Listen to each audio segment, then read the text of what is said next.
thanks for watching us. We have a very special guest from Russia. Don't miss our interview. Hello, welcome to our program.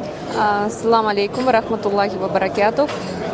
Please introduce yourself for our viewers. My name is Fatima Anastasiya Ежова. I'm from Moscow. I work in Islamic Culture Research Foundation. It is a joint Iranian-Russian foundation that focuses on translating Islamic books from Farsi, from English, from Arabic. And these are books by Murtaza Mutahari, by Shahid Bihishti, by Shahid Muhammad Baqir as-Sadr, Misbah Yazdi, and other prominent authors. And I also work at editor staff of Russian Muslim Journal for Women. By the way, I'm a political analyst and I write political reviews about the situation in the Middle East and Islamic awakening and resistance in Palestine and Lebanon for one of the central Russian newspapers. Let me ask you a question about the conference. How did you find the first Islamic Awakening conference that is held in Iran? The conference is very beautiful and excellent because so many prominent people have come here and we can listen to their speeches. For example, some speeches impressed me greatly. First of all, it is the speech of Rahbar Imam Khamenei, and this is the speech of Naim al-Qasim. As he is a very charismatic leader, and to be sincere, I love his organization, and that's why I was happy to listen to his speech. As well as the speech of Mr. Ibrahim Jafari was very interesting because he held a meeting with women, Muslim women who came to this conference, and he spoke about the status of women in Islam, and his speech was very beautiful because he pointed to that in Islam the role and the status of woman is very high, and that Holy Quran enlightens the status of such prominent and holy women as Saint Maryam alayhi salam, Fatima az-Zahra alayhi salam, Zainab alayhi salam. But unfortunately, in local customs, women are humiliated, and this is associated with Islam. It is not right, and that women just have no right to pronounce their name, while the Holy Quran pronounces names of great women of Islam. And I like this idea because we wrote about this very much, very often. This is the difference between divine law and customs. It is very important in the modern world. And as for the speech of Sayyid Khamenei, the Rahbar, I liked his analysis because it is very acute and it is very accurate, and he pointed to that Islamic revolutions and Islamic awakening is a real chance for Islamic world to to get rid of dependence on West and unjust rulers. But on the other hand, West tries to use this awakening in its own aims, as we see in Libya, where NATO has used the situation to intervene, to defend their economical interests. And that's why we should be awakened. And we should not let the West use our revolution, our awakening, and so on. Because many people, for example, many people in Russia think that opposition in Libya are the helpers of the West. Unfortunately, they think so. So we must not let the West accomplish their plans. Thank you. Yesterday, Iranian leadership said in his speech that Muslims must be united, regardless of what nationality they have. How do you find these conferences? I mean, do you think that these conferences will help in unity of the Muslims over the world?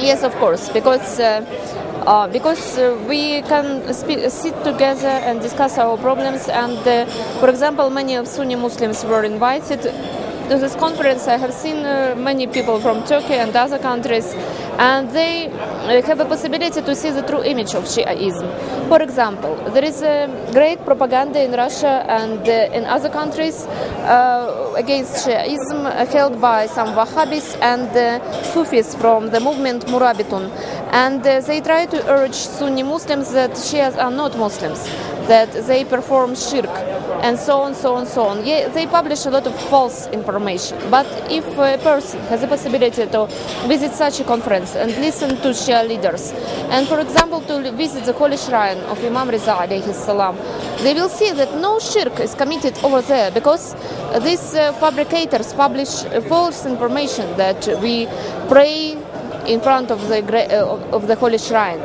But I have seen by myself that nobody prays in front of the holy shrine. We just pay our respect to this shrine, but we pray to Allah. And ziyarat contains the words La ilaha illallah. It is insisted in this ziyarat, which is read by everybody who visits this holy shrine.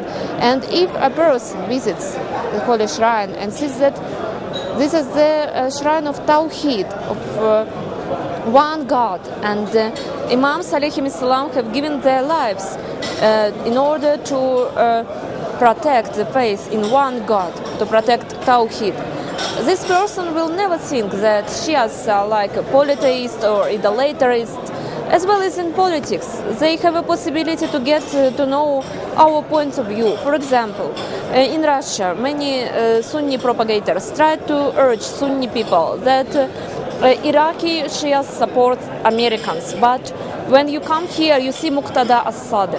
You see some people from Iraq who are representatives of great scholars, and they say that Americans do great evil towards Iranian people, towards Iraqi people, and they kill children, they kill women. I had the possibility to communicate with women from Iraq, and that's why it is a very good chance to get to know the truthful position of people. Do you think these kind of conferences may help the Islamic awakening go forward? I mean, do you think that these conferences may help the people who are having a movement? This conference has good potential to solve some problems, but we shouldn't focus just on slogans. Unfortunately, when I visited round tables and sections, I have noticed that most of the people just repeat what our leaders have said. But we should discuss problems, we should discuss threats, because Sayyid Khamenei, for example, has pointed to some threats to Islamic awakening. Why not to discuss this, to elaborate some strategy to oppose these threats? And if we focus just on slogans, this won't bring any success to us. That's why I suppose that it depends on people who gather here, whether they can solve their problems or they do not, or they cannot solve their problems, because the organizers did their best to organize everything on the highest level, and thank to them very much. But as for people, it depends just on them. Nobody from the highest position of the leader or supreme leader can make people search for decisions. They only can vote for this, like the Holy Prophet alayhi salam, sallallahu alayhi wa sallam, just voted for Islam. He invited people to Islam, and people could decide whether to accept this invitation or not to accept. So I suppose that it would be very useful if people could accept this invitation to discuss real problems and not only focus on slogans. My last question will be this: that how do you foresee the future of these movements, especially the movement that is taking place in Bahrain? It is a great movement, but we should take into account that liberal democracy in its spirit contradicts Shiaism, because the essence of liberal democracy is that the highest value is money and capital, and this is a polytheistic idea, and it contradicts the way of life of Imams alayhim salam, the way of life of Holy Prophet sallallahu alayhi wa sallam. and contradicts the principles of Islam, such as justice, such as some moral values. All these values contradict capitalism. So, on the initial stage, it is very important for Bahraini people to struggle for their rights, just for democratic states in order to obtain their rights. But if they stop on this stage, maybe in far future they have risk to defeat, because this democratic system is not compatible with Shia values. That's why, as the previous conference, Dr. Mahdi Khadavi has pointed, the best system and the most appropriate system is, of course, Wilayat al-Faqih and Shia system of government. And that's why it is a high horizon for Bahraini movement, and inshallah we hope that they will obtain this path. Thank you so much. Thanks for your time, and thanks for accepting to have an interview with us. Thank you very much for your interesting questions. Our pleasure. Thanks for watching Nasr TV. Don't leave. Stay here. We have so many more interesting interviews.